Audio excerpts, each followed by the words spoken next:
Good day, everyone. I am Tony, and I am about to report on the social marketing environment step 1 and 2. So, step 1, describing the plan background, purpose, and focus. And step 2, conducting a situation analysis.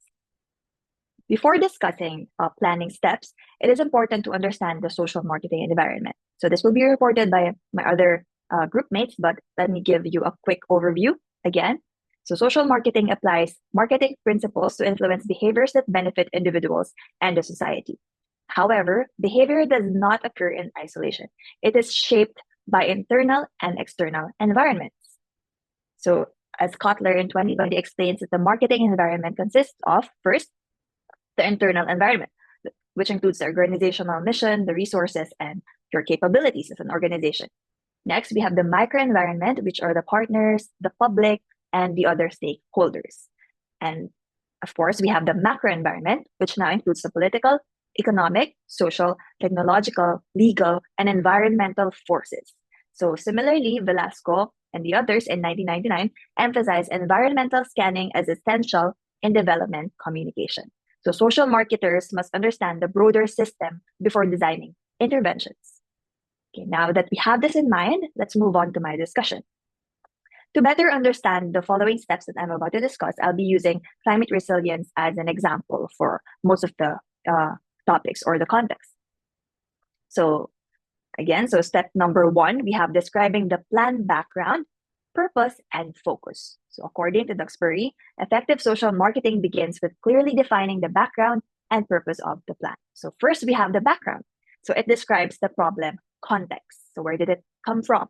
For example, in a climate resilience campaign, it could have been the topic of increasing flooding due to extreme rainfall, or low household preparedness levels, or limited awareness of evacuation protocols. So from these background, we now move on. So what shall we do next now that we have this stepping stone, so the background?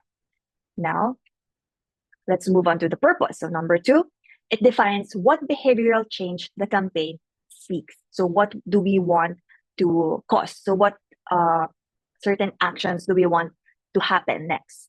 So for example, in the climate resilience context, we want to increase household emergency kit preparations, or we want to encourage participation in evacuation drills.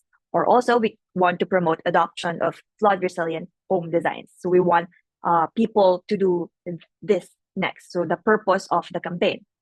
And then number 3, we have the focus. So focus determines target audience and behavioral objective. For example, we have the urban and formal settlers that may require different strategies than middle-class homeowners, or the youth audiences that may respond better to digital campaigns. So in my own experience observing climate communication initiatives, campaigns that target everyone lack clarity. So it has to be more focused or specific, a more focused approach, such as targeting, for example, coastal barangays with high flood risk. So that creates stronger behavioral outcomes. So you must know who you really want to focus on. So as much as possible, do not say everyone, because it may not be as feasible. Okay, now that we have finished step 1, let's move on to the second step, which is conducting a situation analysis. So for this one, I divided it into 3 parts. So first, the internal environment analysis. So what about it? Then second, so letter B, the external environment analysis. And then the third part, I'll be focusing on the main tool for conducting the situation analysis, which is the SWOT analysis. Which this is a key element in this topic. Okay, so first, the internal environment analysis. So this examines organizational capacity again. So it's the internal one. So what's inside? What you can do inside. So the questions may include, for example, do we have funding? Do we have trained communicators? What partnerships exist? Or what media channels can we access? And Al-Afi explains that internal strengths and weaknesses determine feasibility. So we have to know what can we do inside first. So what do we have here? What can we offer first before moving on to the other factors that may affect the campaign? Next, we have the external environment analysis. Now, this time, it's the outside. So what about the things around us? So for example, it includes the political factors, economic conditions, the social and cultural norms, technological trends, and environmental risks. So for example, in a climate resilience work, external factors might include the government disaster management policies. So what policies exist? So what policies do we have to keep in mind before we move on to a campaign? And then it could be the community trust in institutions. What's the current situation? How does the community view these people who we want to work with? Or how do these people think about that topic? Do they support it or not? So these are very important factors that we have to keep in mind. So for instance, if there is low trust in the government agencies, messages must be delivered through credible local leaders. So we have to get people who get formal people that the majority trusts. So to be able to successfully carry out the campaign. Okay, now let's move on to the SWOT analysis. So this is very important. So this is the main tool that we can use in conducting a situation analysis. So SWOT analysis, what is it? So SWOT, so strengths, weaknesses, opportunities, and threats. So many social marketing and development communication frameworks recommend conducting a SWOT analysis as part of situation analysis because it provides a structured way to assess both internal and external factors that can affect the success of a plan.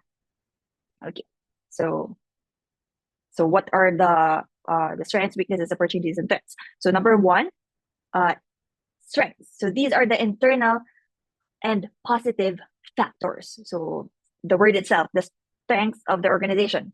So these are the internal capabilities or assets that give the organization an advantage in implementing a campaign. Number two, the weaknesses, of course, the internal negative factors. So these are internal limitations that may hinder implementation. Number three, opportunities. So the word itself. So these are the external positive factors. So they are the favorable external conditions that the organization can capitalize on. So what do you have that you can do to successfully carry out this campaign? And number four, threats. So the external negative factors. So threats are the external risks that could undermine the campaign. So what could negatively affect the campaign that may hinder it from actually being sent out to the target audience or the focus. Okay. And to have a clear vision in mind, I have this example. So in a climate resilience campaign, a strength might be a strong coordination with disaster response agencies or an existing community volunteer network. So that's an example. Or what I have here, strong partnerships or experienced communication team, established social media presence or access to reliable data. And then now we have the weaknesses. So the limited budget, lack of technical expertise, weak monitoring systems, or limited access to target audiences. So for instance, an organization lacks digital content production skills. A social media heavy campaign may not be sustainable. So there's no one who knows how to make it all work. No one knows what processes or what systems the social media have that they can make it successful. And of course, recognizing the weaknesses allows the planners to adjust the strategies realistically. So if the social media campaign won't work, what type of media can we use or utilize to make it successful? And of course, opportunities, increased public concern about climate change. So it's a relevant issue. And then government policy support, high social media usage, or availability of grants. So what is available outside. So what you can grab to help you realize your campaign. So opportunities help campaigns gain momentum. And of course, the threats. So for example, political instability. So very, very evident, especially in the Philippines. And we have misinformation online. So the Facebook trolls, the Facebook misinformation. So next we have the competing priorities. So there are other topics that people seem to think that are more relevant than the climate change. And also we have the cultural resistance. So do they believe something else that hinders them from actually being convinced of your campaign, of the topic? So for example, also the misinformation about climate science. So that could weaken the preparedness messages. Okay. And so lastly, why is SWOT important? So SWOT analysis ensures that strategy is grounded in reality. It prevents planners from designing idealized campaigns disconnected from context. And in development communication, SWOT is not just a business tool, but it is a strategic framework for aligning communication efforts with social realities, institutional capacity, and environmental conditions. Now, for my conclusion, So understanding the social marketing environment is foundational to effective development communication. So again, step number one, it requires clearly defining the background, the purpose, and the focus. And step number two, it involves conducting a thorough situation analysis, and we can use our main tool, which is the SWOT analysis. And that concludes my report.